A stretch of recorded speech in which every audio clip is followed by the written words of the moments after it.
আইনগতভাবে যেটুকু আমাদের বাধা দেওয়া প্রয়োজন আমরা বাধা দিয়েছি। আইনের বাইরে কোনো কিছুই করা হয়নি, আইনসম্মতভাবে আমরা যা কিছু করার করেছি। এটি বেশ কয়েকজন গুলিবিদ্ধের একটা অভিযোগ। এখানে কোনো গুলি ব্যবহার করা হয়নি। এখানে মানে আপনারা তো এখানে ছিলেন, দেখেছেন এখানে কোনো গুলি ব্যবহার করা হয়নি। সংযম প্রদর্শন করেছি। পুলিশ একদম বিনা উস্কানিতেই সাংবাদিকদের উপর লাঠিচার্জ করেছে। এই যে সাংবাদিকদের উপর আগে আওয়ামী লীগের আমলেও আমরা দেখেছি যে এভাবে হামলা করতো, এখনো এটা দেখছি। এটার কারণটা কি? মানে পুলিশ ওইখানে শুধু সাংবাদিকই ছিল, অন্য কেউ ছিল না। এই হামলাটা আপনি বললেন যে আসলে তো মোবটা তৈরি করছে ওরা, তারপরে মোব ডিসপাস করতে যে সবাই দৌড়াচ্ছে। এখন আমার যে 18 জন পুলিশ আহত, আপনারা দেখছেন 4 জনকে আমরা অ্যাম্বুলেন্সে করে পাঠিয়ে দিছি। হ্যাঁ, আমি নিজেও ইনজুর্ড আপনারা দেখেছেন। তো এটা আসলে তো একটা মব, তারা একটা ভাইলেন্স সিচুয়েশন ক্রিয়েট করছে। ডিলটা যখন মারছে আপনাকেও লাগছে না, ওরকম দৌড়াতে যাওয়া হয়তো একটা ধাক্কা দিয়ে আপনাদের লাগছে, হয়ে গেছে। ঠিক আছে, আমরা বিনা ঠিক আছে। আর আচ্ছা, হ্যাঁ মঞ্চের যাদের তাদের ফেসবুক পেজ এবং বিভিন্ন না, এটা সোশ্যাল মিডিয়ায় দেখতে পাচ্ছি যে সদস্য সচিব জাবেদ আহমেদ গুলিবিদ্ধ। এখানে কোনো এক রাউন্ডও গুলি করা হয়নি। টিয়ার গ্যাস এবং জল কামান, টিয়ার গ্যাস, সাউন্ড গ্রেনেড এবং জল কামান, এর বাইরে কোনো কিছুই ব্যবহার করা হয়নি। তবে তাদের যে দাবি, সেই দাবির ব্যাপারে আপনাদের বক্তব্য? এটা দাবি করলে ওনারা দাবি করেছে, কিন্তু আমাদের পক্ষে কোনো গুলি করা হয়নি। কিন্তু এখানে কোনো আমরা এখানে এক রাউন্ড গুলিও এখানে করা হয়নি। আমরা শুধুই যেটুকু ন্যূনতম দরকার আমরা সেটুকু করেছি।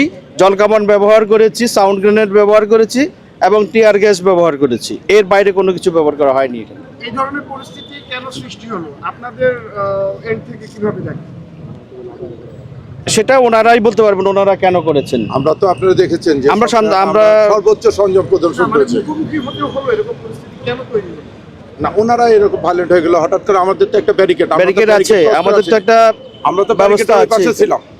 ওনারা তো ব্যারিকেডটা ভেঙে ক্রস করে ওই পাশে যে যখন উচ্ছৃঙ্খল আচরণ করলো, ঢিল মারলো, এবং জাবেদ সাহেব এক পর্যায়ে আমাদের ওখান থেকে দাঁড়ায় বললো যে আমরা শান্ত করতেছি।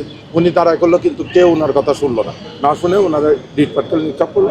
তখন আমাদের এবং সামনের দিকে অগ্রসর হতে শুরু করছে। তখন আমাদের যেটুকু মিনিমাম ইয়ে করার জন্য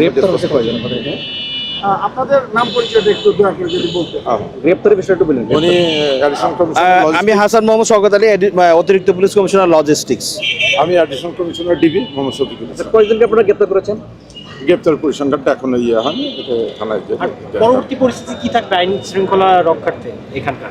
এখানে কি পুনরায় যদি আবার কেউ বসতে চায় তাহলে কি আপনারা বসতে দিবেন? আবার যদি কারো যৌক্তিক দাবি থাকে সেই দাবি দেওয়া নিয়ে তারা যদি কোনো রকম জনগণের বা কোনো রকম বিঘ্ন না করে এখানে তো সভা সমাবেশ, যে কোনো রাজনৈতিক কর্মসূচি নিষিদ্ধ।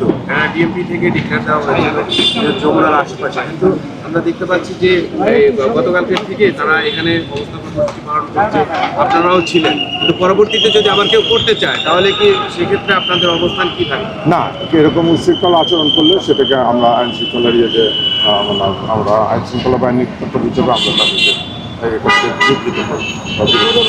ধন্যবাদ।